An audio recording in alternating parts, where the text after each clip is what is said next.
अभी हमने देखा है रॉक्स है, ठीक है, तो रॉक्स को हटा देते हैं। ठीक, अब मिनरल।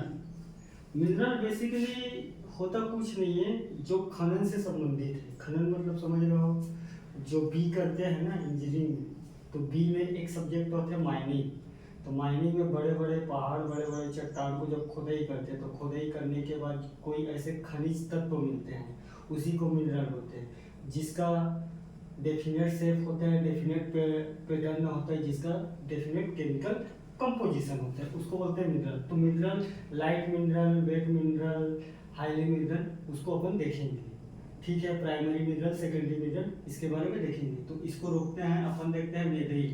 थोड़ा वेदरिंग का हल्का से थोड़ा बड़ा है, इससे 10-15 मिनट एक्स्ट्रा लगेगा। तो पहले देख लेते हैं वेदरिंग। ठीक, वेदरिंग, ठीक, वेदरिंग, WEATHERING, ठीक, weathering. Weathering, weathering basically simple से भाषा में मैं बताऊं, अभी मैं रॉक्स बताया हूं, तो जो रॉक्स है वही रॉक्स का टूट कर अलग होना। क्या है? जो रॉक्स मैं बताया हूं वही रॉक्स का टूट कर अलग होना, प्लस उसका डिसइंटीग्रेशन, प्लस डीकम्पोजिशन होना। डीकम्पोजिशन मतलब यहाँ सड़ने के बेस में नहीं है, सड़ने के यहाँ लंबे प्रोसेस तक सड़ने के बेस में है। ठीक, तो उसी को बोलेंगे वेदरिंग। तो मैं बात करूंगा सबसे पहले वेदरिंग। वेदरिंग होता क्या है? जैसे कि ये रॉक्स है, ये रॉक्स कहाँ से आया है? ज्वालामुखी से, ज्वालामुखी के इरप्शन से, वॉल्केनिक इरप्शन से। ठीक, इरप्शन से। ठीक, अब ये रॉक्स को अपने को तोड़ना है। ठीक, तो ये रॉक्स को तोड़ेंगे। ठीक, तो क्या करेंगे? पहले डिसइंटीग्रेशन होगा, डिसइंटीग्रेशन, टूटेगा, डिसइंटीग्रेशन। ठीक, अब डिसइंटीग्रेशन कई प्रकार के हो सकते हैं भाई। फिजिकल भी हो सकता है, भौतिकी रूप से हो सकता है, फिजिकल हो सकता है, भौतिकी, भौतिकी प्लस केमिकल भी हो सकता है, केमिकल। ठीक है, प्लस बायोलॉजिकल भी हो सकता है, बायोलॉजिकल। केमिकल को क्या बोलते हैं हिंदी में? रासायनिक, रासायनिक, प्लस जैविक। ठीक, जैविक। तो किसी भी रॉक्स का डिसइंटीग्रेशन होना फिजिकल, केमिकल प्लस भौतिकल फैक्टर की वजह से, और जो टूटकर ये रॉक्स टूटकर अलग होना, डिसइंटीग्रेशन होना। ठीक, टूटकर प्लस डीकम्पोजिशन होना, डीकम्पोजिशन, डीकम्पोजिशन होना किसका? रॉक्स का, रॉक्स का, उसी को बोलेंगे वेदरिंग। ठीक है, तो वेदरिंग क्या है? किसी भी रॉक्स का डिसइंटीग्रेशन होना कई विभिन्न फैक्टर की वजह से, physical factor, chemical factor, biological factor, साथ ही साथ उसका डिकम्पोजिशन होना रॉक्स का, उसको बोलेंगे वेदरिंग, सिंपल से भाषा में। ठीक है, इंग्लिश में बोलूं, weathering is refers to decomposition plus disintegration is known as rocks का, उसको बोलेंगे वेदरिंग। ठीक है, यहाँ तक एकदम क्लियर है? लिख लोगे कि किसी भी रॉक्स का वॉल्केनिक इरप्शन के बाद डिसइंटीग्रेशन कई कारण की वजह से होता है, फिजिकल, केमिकल, बायोलॉजिकल, साथ ही साथ उसका डिकम्पोजिशन होता है रॉक्स का, क्योंकि रॉक्स से ही टूट जाता है ना, तो उसको बोलेंगे वेदरिंग। ठीक, चाहे रॉक से चाहे छोटा सा चीज टूटे, चाहे बहुत बड़ा चीज टूटे, ये मैटर नहीं करता। ठीक है, वास्तव इसी को हमेशा अपने माइंड में हमेशा रखना। अभी पूरा कॉन्सेप्चुअल इसी पे है। ये टूट के अलग हो, तो टूट के अलग हो रहा है, तो क्या हो रहा है? यह है कंस्ट्रक्टिव प्रोसेस है, कंस्ट्रक्टिव प्रोसेस है भाई। टूटती ही मृदा का निर्माण करेगा ना, यही लंबे समय तक भाई, जब तक मृदा कंप्लीटली रूप से कंप्लीटली रूप से उसमें जीवाश्म उसमें सड़ेगा लेगा नहीं, उसमें जो भी चीज नहीं होगा, प्लांट व्लांट उगेगा, धीरे धीरे सड़ेगा, धीरे धीरे पत्थर क्या धीरे धीरे भुरभुरा जाता है। नॉर्मल पत्थर, चट्टान क्या है, चट्टान कंप्लीटली रूप से तो पत्थर नहीं है ना, तो कहीं ना कहीं भुरभुरा जाएगा। तो एक समय ऐसा आएगा 7 साल 8 साल 700-800 साल बाद ऐसा आएगा कि ये कंप्लीट मिट्टी का निर्माण करेगा। तो ये क्या है, वेदरिंग क्या है? सबसे पहले तो सोचेंगे कंस्ट्रक्टिव प्रोसेस है। ये डिस्ट्रक्शन तो करने को कर रहे हैं, बाकी कंस्ट्रक्ट कर रहे हैं ना, मिट्टी का निर्माण में भागीदारी कर रहे हैं, उसी को बोलोगे वेदरिंग। बात समझ में आया? और साथ अब दूसरा डेफिनेशन और निकल सकता है, किसी भी रॉक का physical plus chemical plus biological से डिसइंटीग्रेशन होना वेदरिंग कहलाता है। ठीक है, दो डेफिनेशन हो गए। तीसरा डेफिनेशन क्या है, किसी भी रॉक का डिसइंटीग्रेशन प्लस डिकम्पोजिशन होना, उसको भी वेदरिंग कहते हैं। तो 3 डेफिनेशन आपके पास हो गए। अब वेदरिंग बेसिकली कितने प्रकार का होता है ये देख लेते हैं।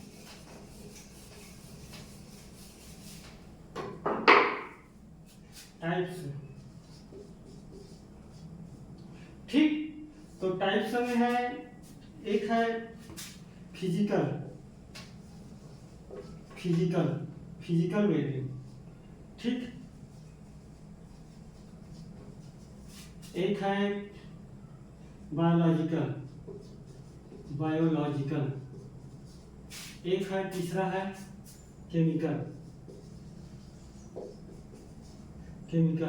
भौतिक रूप से वेदरिंग, जैविक रूप से और रासायनिक रूप से, तीन प्रकार का वेदरिंग समझ में आया। ठीक है, तो 3 प्रकार के वेदरिंग। अब क्या क्या इसका फैक्टर है भाई, फिजिकल वेदरिंग बोल रहे हैं तो कोई ना कोई कारण होगा, फिर मतलब कैसे टूटता होगा। शुरू में किसी भी रॉक्स का टूट के अलग होना, वही तो वेदरिंग। इसको याद रखना है, ये रॉक्स है, ये टूट के अलग हुआ है, इसी को वेदरिंग बोले सिंपल से भाषा में। ठीक है, अब यही टूटने के लिए क्या क्या फैक्टर है, तो भाई सबसे पहले क्या फैक्टर है भाई, टेम्परेचर से टूट सकता है कि नहीं टूट सकता है।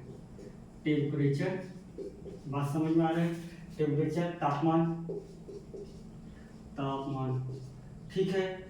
सेकंड कौन सा है, सेकंड वायु है, ठीक, जिसको बोलेंगे एयर। तीसरा कौन सा है, एयर के बाद है रेनफॉल है। रेनफॉल के बाद क्या क्या है, प्लांट रूट, वो बायोलॉजिकल में भी आ जाएगा, फिर यहाँ भी देख लेंगे। प्लांट रूट है। 5वां फैक्टर है आईसी। तो ये सारी चीज फिजिकल वेदरिंग का फैक्टर के रूप में काम करते हैं। अब एक चीज को समझेंगे, ठीक है। और ये जो फिजिकल वेदरिंग बेसिकली कौन से रीजन में सबसे ज्यादा होता है, कोल्ड प्लस ड्राई रीजन में सबसे ज्यादा होता है, ड्राई रीजन, ठीक। ड्राई रीजन में उसको बोलेंगे फिजिकल वेदरिंग। तो फिजिकल वेदरिंग क्या है, अगर मैं डेफिनेशन बताऊं, फिजिकल वेदरिंग किसी भी रॉक्स को टूट कर अलग करने के लिए टेम्परेचर, वायु plus rainfall plus plant plus IC का सहारा लेकर किसी भी रॉक से अगर टूटता है और वह कोल्ड प्लस ड्राई रीजन में होता है तो उसको बोलेंगे फिजिकल वेदरिंग। बात समझ में आया, फिजिकल वेदरिंग क्लियर। अब फिजिकल वेदरिंग का सबसे पहला टॉपिक आता है टेम्परेचर, ठीक है। इसमें आप बायोलॉजिकल में माइक्रो ऑर्गेनिज्म लिख लो, सूक्ष्म जीव, इसका है ना बायोलॉजिकल का सूक्ष्म जीव। दूसरा है ह्यूमन, ठीक। इसमें आप लिख लो हाइड्रोलाइसिस, केमिकल में हाइड्रोलाइसिस के वजह से, अभी बताऊंगा एक एक करके, एक एक का भी डिस्कस करूंगा, टेंशन मत लो, ठीक। एक है कार्बोनेशन, CARBONATION,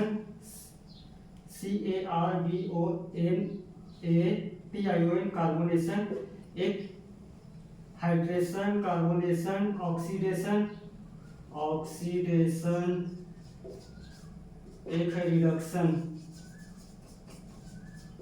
रिडक्शन। तो ये सारा फैक्टर वेदरिंग में काम करता है, तोड़ने में। ये जो टूटा है ना, इसी में ये सारा फैक्टर काम करेगा।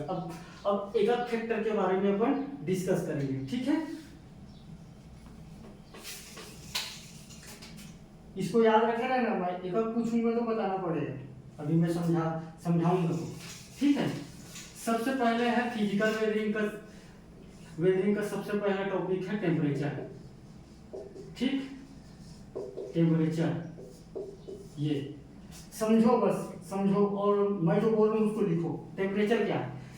टेम्परेचर अगर मान लो जाए कोई भी रॉक्स है, ठीक, कोई भी रॉक्स है, तो जो रॉक्स में अगर मान लो जाए कंटिन्यू अगर टेम्परेचर होगा, भाई किसी भी चीज में अगर कंटिन्यू अगर टेम्परेचर होगा, रॉक्स में, चट्टान में, परतदार चट्टान जो मैं बताया हूँ, परतदार चट्टान है, तो परतदार चट्टान में क्या होता है, जैसे कि टेम्परेचर बढ़ेगा, यहाँ टेम्परेचर अगर बढ़ेगा तो यहाँ एक पापड़ी टाइप क्या होगा, यहाँ टेम्परेचर कंटिन्यू बढ़ेगा तो पापड़ी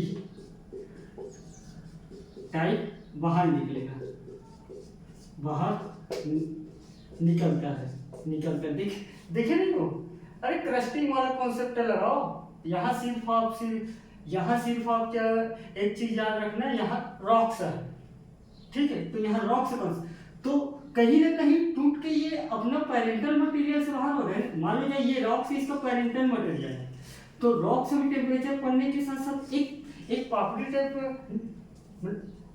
निकल रहा है ना, निकल रहा है कि नहीं निकल रहा है, पाउडर टाइप, तो उसी को बोलते हैं। और मैं क्या बताया हूँ शुरू में, टूटकर अलग होना, तो कहीं ना कहीं अपने पेरेंटल मटेरियल से टूटकर अलग हो रहा है कि नहीं हो रहा है, कि नहीं हो रहा है अलग, तो वेदरिंग हो रहा है कि नहीं हो रहा है। और हमने डेफिनेशन में क्या बताया है कि किसी भी रॉक का चाहे छोटा पोर्शन हो चाहे बड़ा पोर्शन हो, वो टूट के अलग हो रहा है, मतलब वेदरिंग है। तो यहाँ पापड़ी टूटकर अलग हो रहा है कि नहीं हो रहा है, तो क्या मैं इसको वेदरिंग बोल सकता हूँ कि नहीं बोल सकता हूँ? तो ये वेदरिंग का फर्स्ट फैक्टर टेम्परेचर है, और इसी प्रोसेस को बोलते हैं एक्सफोलिएशन। अब लिखना कैसे है? वेदरिंग में टेम्परेचर में सबसे पहले लिखना है कि किसी भी रॉक्स में कंटिन्यूअस टेम्परेचर पड़ने पर वहां की रॉक्स का टेम्परेचर बढ़ जाता है, तो एक पापड़ी टाइप, एक क्रस्ट टाइप बाहर निकलता है, जो एक्सफोलिएशन कहते हैं, और इसके थ्रू रॉक्स से टूटकर अलग होते हैं। तो कहीं ना कहीं वेदरिंग में हिस्सेदारी टेम्परेचर भी निभाता है। बात समझ में आया? लिख लोगे यहाँ तक जमा के, ठीक है। तो टेम्परेचर को मिटा दूं कि मैं लिखाऊं? टाइम लगेगा, लिखाऊंगा तो अब लिख लेना डबल सुन, ठीक है। कॉन्सेप्ट समझो, उसी को बोलते हैं एक्सफोलिएशन, या इसी को बोलते हैं पीलिंग आउट मतलब ऊपर के चीज निकल रहे हैं। बात समझ रहे हो? एक्सफोलिएशन किस में होता है? CAT BHU JRF REO RHU agriculture teacher. Exfoliation क्या चीज से रिलेटेड है? वेदरिंग से, सोइल टेम्परेचर से, सोइल क्या चीज से? तो फिजिकल वेदरिंग से। एकदम क्लियर है?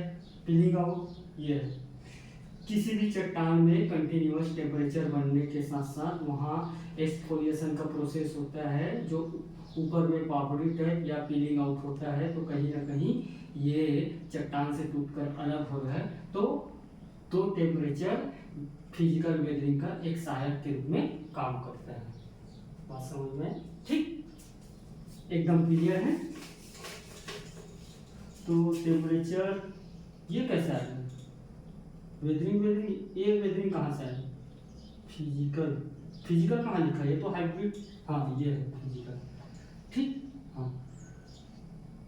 हाँ ये ठीक। टेम्परेचर मिल गया है एयर, और टेम्परेचर वेदरिंग हमेशा ड्राई रीजन में होगा ना, जहाँ टेम्परेचर अच्छा पड़ता हो वही होगा। एक पॉइंट और लिख लेना, टेम्परेचर से वेदरिंग कैसे होगा? जहाँ टेम्परेचर हाई रहता है उस स्थान में इस देखने को मिलता है करके, ठीक। सेकंड चीज एयर वेदरिंग है ठीक। तो तो हमारा सेकंड है एयर। एयर से कैसे होगा वेदरिंग, ये देखते हैं। देख जा, अगर ये रॉक्स है, ठीक है, अब रॉक्स में कंटिन्यू कंटिन्यू कंटिन्यू अगर एयर आ रहा है, एयर मतलब वायु, वायु का टेम्परेचर हिसाब पड़ रहा है, मान लो जाए ये रॉक्स है, ठीक, तो ये रॉक्स में इतना हाईली किलोमीटर से ऐसे बार बार टकरा रहा है, बार बार टकरा रहा है, बार बार, तो यहाँ का चीज टूटकर अलग होगा कि नहीं होगा, अलग होगा कि नहीं होगा, है तो अलग होगा। और हमने डेफिनेशन में क्या पढ़े हैं, डिसइंटीग्रेशन, टूटकर अलग होना। अब ये अलग होने के बाद कितनों साल लगे सड़ने के लिए, डिकम्पोजिशन होने के लिए, वो बात की बात है, वो उस पर तो हम नहीं जाएंगे ना। बाकी टूटकर हमने जो डेफिनेशन बताया वो क्राइटेरिया फॉलो कर रहे कि नहीं कर रहे, टूटकर अलग हो रहा है कि नहीं। अब जैसे ये टूटकर अलग होगा, यहाँ बार बार पड़ेगा, यहाँ हाईली टेम्परेचर पड़ेगा यहाँ, तो ये वाला पोर्शन टूटकर अलग होगा, तो ये वेदरिंग का काम कर रहे कि नहीं कर रहे, वेदरिंग का। तो अब इसको लिखना कैसे है, किसी भी हाईली रेनफॉल बोलता हूँ, किसी भी एरिया में वायु अत्यधिक मात्रा में चलती है, तो वह किसी भी चट्टान के साथ बार बार टकराने के बाद उस चट्टान टूटकर अलग होते हैं, तो कहीं ना कहीं फिजिकल वेदरिंग का कारण वायु ही है, ठीक है। वायु भी एक सहायक के रूप में, फिजिकल वेदरिंग के सहायक के रूप में काम करता है। बात यहाँ तक समझ में आया, मैं लिख नहीं रहा हूँ, बोल ही सिखा रहा हूँ, ठीक है। सेकेंड ये, हाँ वायु ना। तीसरा रेनफॉल,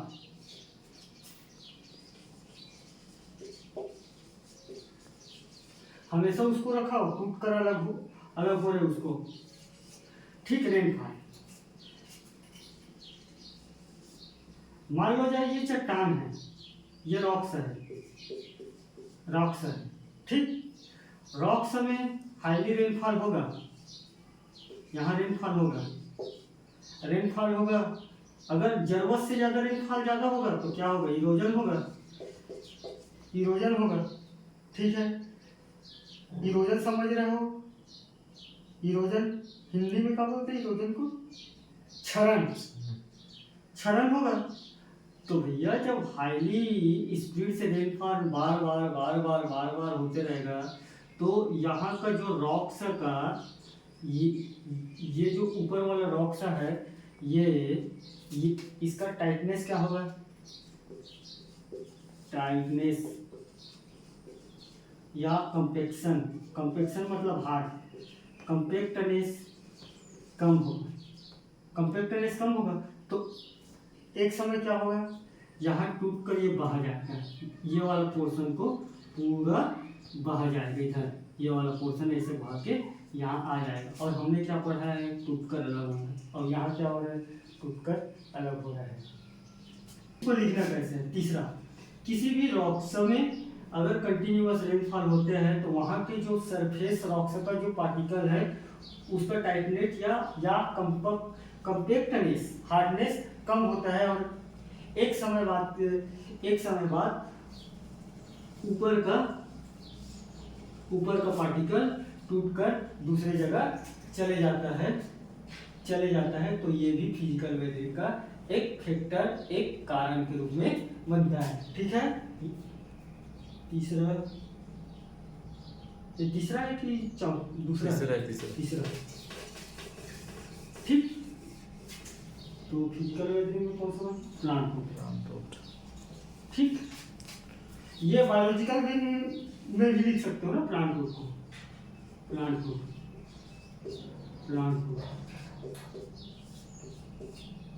जैसे कि ये चट्टान है, अब तुम बोलोगे यार चट्टान में तो उगता नहीं है सर करके, इसी बोलोगे, तो भाई 700-800 साल से अगर चट्टान है तो कहीं ना कहीं डिकम्पोज हुआ होगा, हल्का फुल्का मिट्टी कहीं बना होगा, वन कहीं जगह है, कुछ भी फोरेज क्रॉप्स है, कोई ना कोई क्रॉप्स ऐसी जगह होगा, चट्टानी क्रॉप्स है। अब यहाँ मान जाए कोई नागफनी या कोई भी अगर मान लीजिए प्लांट यहाँ लगा है चट्टान, ये चट्टान है ना, ये रॉक्स है, चट्टान लगा है, मान लो यार लगा है। अब एक समय बाद ये प्लांट बड़ा होगा, ये प्लांट बड़ा होगा, लार्ज, ठीक, लार्ज होगा, लार्ज होगा। अब लार्ज होगा तो इसका जो वॉल्यूम है, वॉल्यूम, इसका आकार बढ़ेगा, आकार बढ़ेगा, बड़ा होगा तो आकार बढ़ेगा कि नहीं होगा, जिसको बोलते हैं ना फाइलोस्फीयर। फाइलोस्फीयर क्या है? जमीन के ऊपर वाले पोर्शन प्लांट का फाइलोस्फीयर, फाइलोस्फीयर बोलते हैं कि नहीं बोलते हैं? जो जो प्लांट कैनोपी, तो प्लांट कैनोपी बढ़ेगा। मैं टर्मिनोलॉजी इसी कारण नहीं बोलता हूँ, उस सारे तो तुम समझ नहीं पाओगे, फिर बोलोगे प्लांट कैनोपी क्या है, वॉल्यूम क्या है। मैं उतना ही बता रहा हूँ जितना आप समझ जाओ लोकल भाषा में, ठीक। तो प्लांट बड़ा होगा, उसका वॉल्यूम बढ़ेगा, तो कहीं ना कहीं जड़ का भी तो भेदन क्षमता बढ़ेगा। तो यहाँ यहाँ रूट का भी वॉल्यूम बढ़ेगा, रूट का वॉल्यूम, ये वाला वॉल्यूम बढ़ेगा, प्लस इसका पेनिट्रेशन पावर बढ़ेगा। पेनिट्रेशन को क्या बोलते हैं हिंदी में? भेदन क्षमता बढ़ेगा, भेदन क्षमता बढ़ेगा। अब भाई भेदन क्षमता बढ़ेगा तो जो रॉक्स टाइट है और भेदन क्षमता बढ़ रहा है यहाँ से, तो रॉक से अलग होगा कि नहीं होगा? टूटेगा कि नहीं टूटेगा? समझो, टूटेगा कि नहीं टूटेगा? और हमने क्या बताया है वेदरिंग के डेफिनेशन में? टूटकर अलग होना। तो कहीं ना कहीं प्लांट रूट भी जिम्मेदार है कि नहीं है वेदरिंग के लिए, ठीक है। तो जैसे कि प्लांट रूट का वॉल्यूम यहाँ बढ़ा, जैसे कि ये है, तो इसमें वेदन क्षमता होगा, यहाँ तक बढ़ जाएगा, तो ये टूटकर अलग होगा कि नहीं होगा? चट्टान भाई कम वॉल्यूम टूटकर अलग होगा कि नहीं होगा? तुम खुद समझो, खुद दिमाग लगाओ। एक आध प्लांट लगा होगा, वहाँ चट्टान पूरा दरार आ जाया रहता है, वही वाला कॉन्सेप्ट है, यही वेदरिंग का। बात समझ में आया? अब इसको लिखना कैसे है? प्लांट रूट है तो कहीं ना कहीं किसी भी चट्टान में कोई ऐसे चट्टानी प्लांट है जो जगह रहता है, एक समय बाद वह प्लांट बड़ा होता है, साथ ही साथ उसका वॉल्यूम बढ़ता है, साथ ही साथ रूट का वॉल्यूम बढ़ता है, और रूट के वॉल्यूम बढ़ने के साथ साथ उसका भेदन क्षमता भी बढ़ता है। और भेदन क्षमता, पेनिट्रेशन पावर, इसको बोलते हैं पेनिट्रेशन पावर। पेनिट्रेशन पावर बढ़ता है, और पेनिट्रेशन पावर बढ़ने के साथ साथ एक समय बाद ऐसा आता है कि चट्टान को तोड़ देता है। तो यहाँ भी फिजिकल वेदरिंग का एक बहुत बड़े फैक्टर के रूप में भी काम करता है। उसको बोलते हैं प्लांट रूट के द्वारा या फिजिकल वेदरिंग के द्वारा भी वेदरिंग होता है। बात समझ में आए? लिख नहीं रहा हूँ, ये आप शॉर्ट नोट्स में बनाइए, स्क्रीनशॉट लो, आप जो भी करो, आप लिख लेना, ठीक है। कौन सा बच्चा? ये क्या लिखा है? ICE, इसको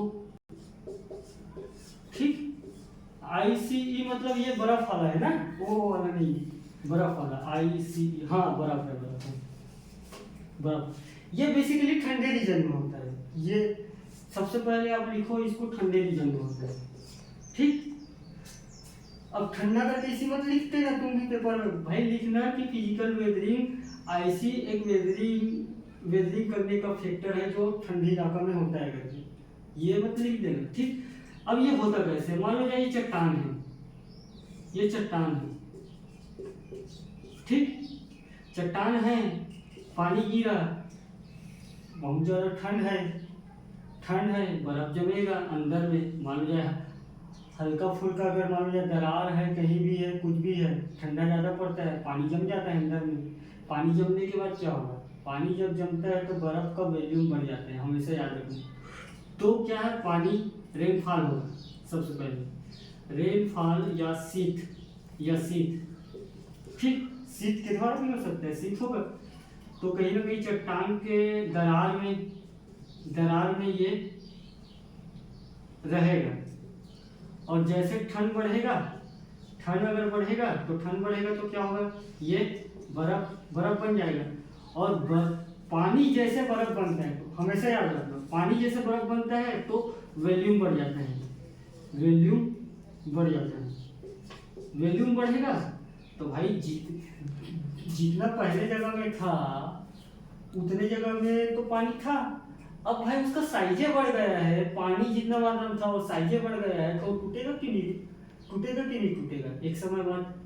और हमने क्या पढ़ा? अल्टीमेटली हमको तोड़ना ही है वेदरिंग में, बात समझ रहे हो ना? ये चट्टान को तोड़ना ही है, कारण कुछ भी रहे, अगर टूट रहा है तो हो रहा है वेदरिंग, ये मानो। ठीक, तो अल्टीमेटली वॉल्यूम जब बढ़ रहा है तो टूट रहा है कि नहीं टूट रहा है चट्टान? ठीक है, टूट रहा है भाई। जैसे कि मान लीजिए ये छोटा सा जगह है, यहाँ पानी भरा है, पानी पेट भरा है। अब ये जम गया है, तो जमने के बाद ये चट्टान टूटेगा कि नहीं टूटेगा? ये पूरा पार वार ऐसे टूटेगा कि नहीं टूटेगा? टूटेगा। तो भाई जब टूटेगा तो वेदरिंग तो होगा ही होगा ना, तो आईसी भी एक फैक्टर है। बात समझ में आया? ठीक, तो ये हमारा फिजिकल वेदरिंग कंप्लीट है। अब मैं इसका लाभ हानि क्या बहुआयामी उपयोग है ये सब में नहीं जाऊंगा, इसमें जाऊंगा तो फिर पेपर के बाद मिलना कभी, ठीक है? इसके लिए सेकंड चीज आ रहे हैं ना समझ? Yes sir. हाँ, सेकंड चीज क्या लिखा था मैं? बायोलॉजिकल। Second biological weathering.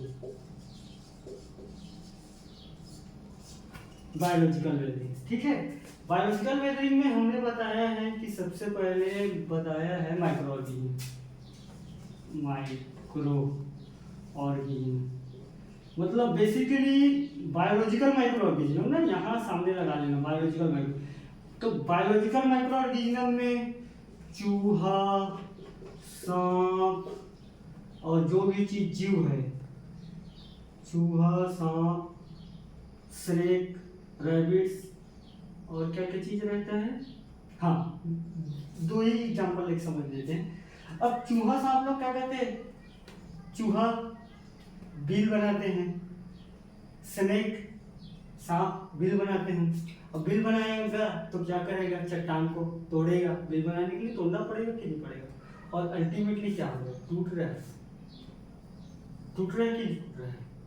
भाई जैसे कि ये चट्टान है, मान लो जाए यहाँ चूहा है, तो चूहा यहाँ अपने रहने के लिए यहाँ बिल का निर्माण करेगा। बिल का निर्माण करेगा तो यहाँ का चट्टान टूट के अलग होगा कि नहीं होगा? अलग होगा। तो क्या वेदरिंग हो रहा है कि नहीं हो रहा है? और हमने क्या पढ़ा है वेदरिंग में? किसी भी चट्टान का टूटकर डिसइंटीग्रेशन होना, चाहे फिजिकल हो, चाहे केमिकल हो, चाहे रासायनिक हो, चाहे बायोलॉजिकल हो, तो ये बायोलॉजिकल हो रहा है। अब ह्यूमन है भाई, हमने तो इसको लिखना कैसे है? बायोलॉजिकल वेदरिंग बेसिकली जो भी बायोलॉजिकल माइक्रो ऑर्गेनिज्म, चूहा, सांप, बिच्छू, जो भी चीज है, किसी भी चट्टान को अपने रहने का आवास से लेकर हो, चाहे किसी भी संबंधी बात हो, अगर मान लो जाए रॉक्स को तोड़कर अलग करता है तो वो वेदरिंग में कहीं ना कहीं सहायक भूमिका निभाता है। बात समझ में आया? यहाँ तक एकदम क्लियर है? ठीक, एक है ह्यूमन, हम भी तो है, हम भी कम थोड़ी है वेदरिंग करने में, हम भी बहुत हरामी है। ठीक, तो हम कैसे करते हैं भाई? हमको कहीं ना कहीं चट्टान दिखे, खेत बनाना है, कहीं लैंड फार्म करना है, कहीं जा रहा है, कहीं सामान कर रहे हैं, कहीं तोड़ने के लिए अगर मान लीजिए जंगल से जा रहे हैं, कहीं लैंडस्लाइड कर रहे हैं, कभी कुछ भी कर रहे हैं, कभी डिफॉरेस्टेशन कर रहा है, कभी पौधा लोग को काट के टेम्परेचर बढ़ा रहे हैं, तो सारी चीज तो बढ़ रहे हैं ना। अल्टीमेटली किसके वजह से हो रहा है? ये तो हमारी ही वजह से हो रहा है। आज देखो 45 डिग्री का मजा लो, कारण तो हम ही लोग हैं ना। प्लांट काटे हैं, काटो प्लांट, इंडस्ट्रियलाइजेशन बढ़ाओ, दुकान बढ़ाओ।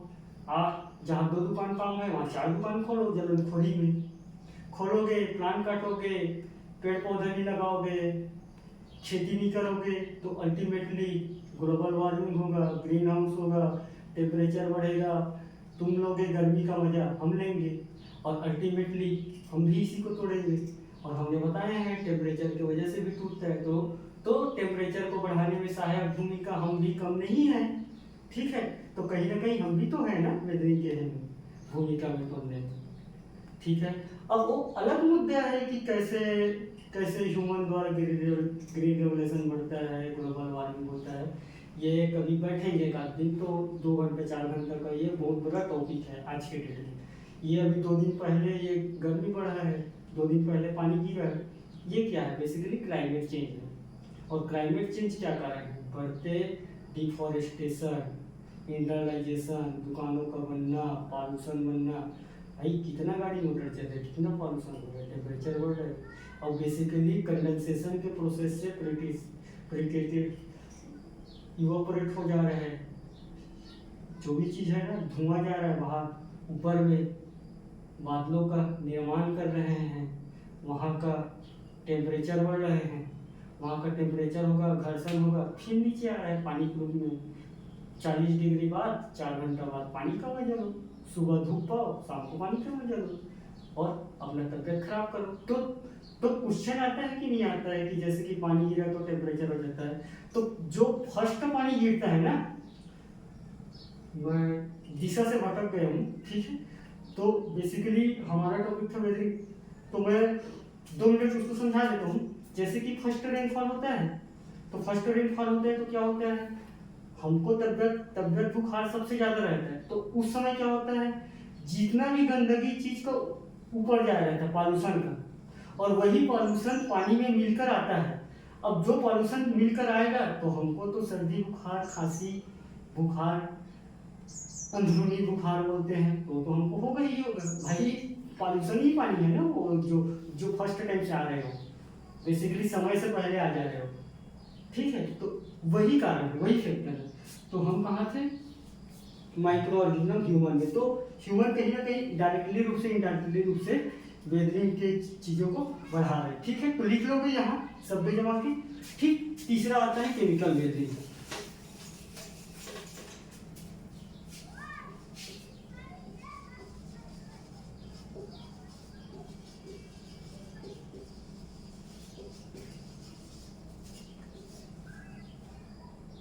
केमिकल वेदरिंग में हमने बताया है हाइड्रोलाइसिस। सबसे पहले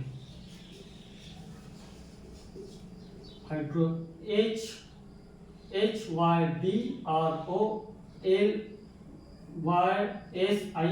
हाइड्रोलाइसिस सबसे पहले फेंकता है, ठीक। इसमें मैं केमिस्ट्री नहीं बताऊंगा, जो नीट वाले बैठे हो वो बैठे रहो, उससे मेरे को फर्क नहीं पड़ने वाला है। अब मैं केमिस्ट्री बताते चलूँ कैसा टूटता है, क्या होता है। हाइड्रोलाइसिस मतलब वाटर का टूटना, सिंपल से भाषा में। हाइड्रो मतलब जल, वाटर, ठीक। लाइसिस मतलब जो जुड़ा है उसका अनबाइंड होना, अनबाइंड, ठीक। ये दोनों ही कॉन्सेप्ट है बस हाइड्रोलाइसिस में, ठीक। तो किसी चट्टान के साथ जल का रिएक्शन होकर चट्टान को तोड़ देता है। किसी चट्टान में जल, क्योंकि चट्टान में बहुत सारे मिनरल पा रहे हैं ना, याद रखना हमेशा। चट्टान क्या है, रॉक्स क्या है, मोर देन 2 मिनरल, 2 या 2 से अधिक मिनरल के कंपोजिशन को चट्टान कह रहे हैं।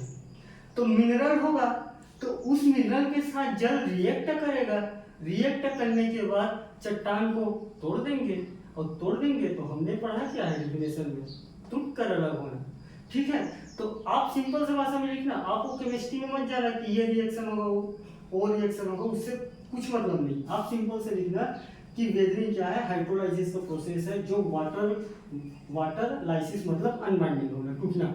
तो कहीं ना कहीं वेदरिंग के प्रोसेस में हाइड्रोलाइजेशन कर रहे हैं, जो चट्टान में पाए जाने वाले खनिज है, खनिज मिनरल है, उसके साथ जल का रिएक्ट होता है, और जो जल है ये हाइड्रोलाइसिस है, तो ये टूटता है, ये टूट के अलग होगा किसी भी रॉक्स के साथ रिएक्शन करके, ठीक है। तो ये हाइड्रोलाइसिस भी एक कारण है, ठीक है।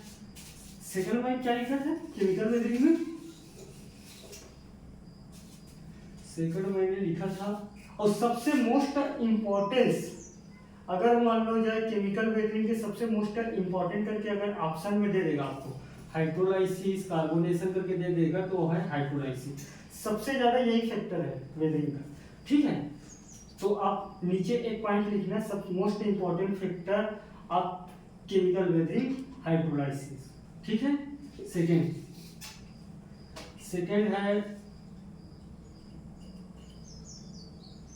है कार्बन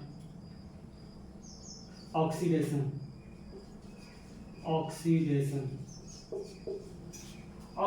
के मतलब addition of oxygen, addition of oxygen और रिमूवल ऑफ हाइड्रोजन ठीक। एडिशन ऑफ ऑक्सीजन, रिमूवल मतलब ऑक्सीडेशन में क्या है, ऑक्सीजन का ऐड होना और हाइड्रोजन का निकलना। और रिडक्शन में एक हमने पढ़ा है रिडक्शन, तीसरा रिडक्शन। तो रिडक्शन क्या है, addition of hydrogen, removal of oxygen just उल्टा है ना ठीक। तो कहीं ना कहीं ये ऑक्सीडेशन और रिडक्शन भी ये चट्टान को तोड़ने का काम करता है। अब मैं बोलूंगा कि MgO प्लस O2 प्लस ये करके अगर लिखूंगा तो समझ से परे है अभी तुरंत, क्योंकि शायद इसके पहले रॉक्स को पढ़ाते 1.5-2 घंटा हो गए हैं ठीक। तो ऑक्सीडेशन है, तो कहीं ना कहीं addition of oxygen, removal of hydrogen अगर हो रहा होगा तो किसी भी रॉक्स में अगर मिनरल पाया जाएगा तो उस मिनरल के साथ ये ऑक्सीडेशन प्रोसेस रिएक्शन होगा, तो रिएक्शन के बाद ये रॉक्स को तोड़ने में हेल्प करेगा। तो कहीं ना कहीं केमिकल वेदरिंग के रूप में ऑक्सीडेशन भी अपना भूमिका निभाता है। तो उसके द्वारा जो वेदरिंग होता है उसको बोलेंगे वेदरिंग ठीक। रिडक्शन सेम ये भी है भाई, अगर मान लीजिए एडिशन ऑफ हाइड्रोजन कर रहे हैं, रिमूवल ऑफ ऑक्सीजन कर रहे हैं, तो ये सारी चीजें अगर कर रहे हैं तो कहीं ना कहीं इसको हटा रहे हैं। तो किसी भी रिएक्शन में अगर मान लो जाए तुम किसी भी न्यूट्रिएंट या किसी भी मिनरल को हटा दोगे तो कहीं ना कहीं टूटकर अलग हो जाएगा ना, और अल्टीमेटली जो टूटकर अलग होगा। और ये सारी चीज ना रॉक्स है तो रॉक्स में पाए जाने वाले जो मिनरल है उसी के साथ रिएक्ट करेंगे। अब कैसे रिएक्ट मैं वो समझ से परे है, वो टाइम लगेगा उसको बताऊंगा तो ठीक है। तो कहीं ना कहीं टूटकर अलग होगा ना। अब जैसे टूटकर अलग होगा और टूटकर अलग हो रहा है तो क्या हो रहा है, हम उसी को तो बोले हैं ना वेदरिंग ठीक है। एक चीज आता है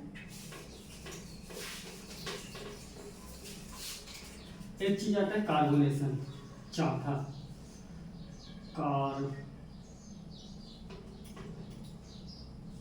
कार्बोनेशन। तो कार्बोनेशन एडिशन ऑफ CO2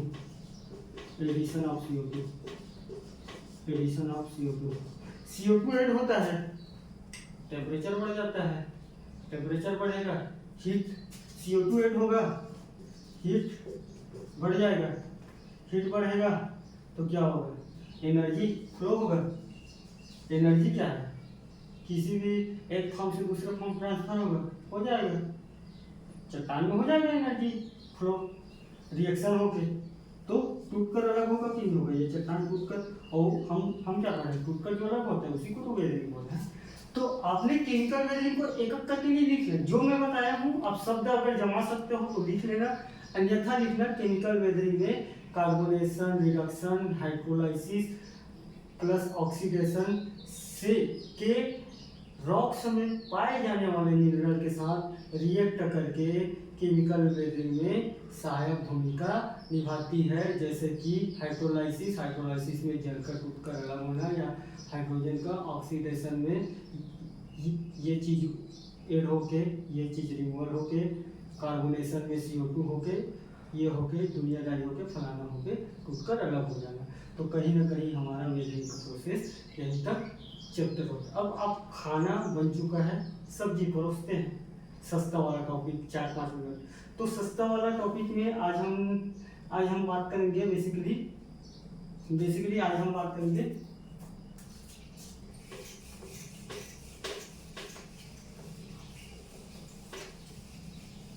ठीक।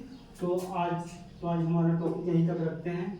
कल अपन देखेंगे कोलाइड के बाद देखेंगे अपन सैटेलाइट, रिमोट सेंसिंग के बारे में देख लेंगे, और हमारा सोयल साइंस के टॉपिक को अपन समाप्त करेंगे, मतलब सोयल साइंस के जो चैप्टर है समाप्त करेंगे। अब बाकी चीज़ को आप अपने क्लास से करिएगा, अगर मैं इसी कॉन्सेप्ट से पढ़ाते चलूँगा तो टाइम ज़्यादा लग जाएगा, ठीक है। अगर मैं सरसरी तौर पे अगर पढ़ाऊँगा तो मेरे को मज़ा नहीं आता वो सरसरी तौर पे। अगर सरसरी तौर पे आप पढ़ाना के लिए बोलोगे तो 2-3 घंटा लगेगा, जो कंटिन्यू मैं ले सकता हूँ क्लास।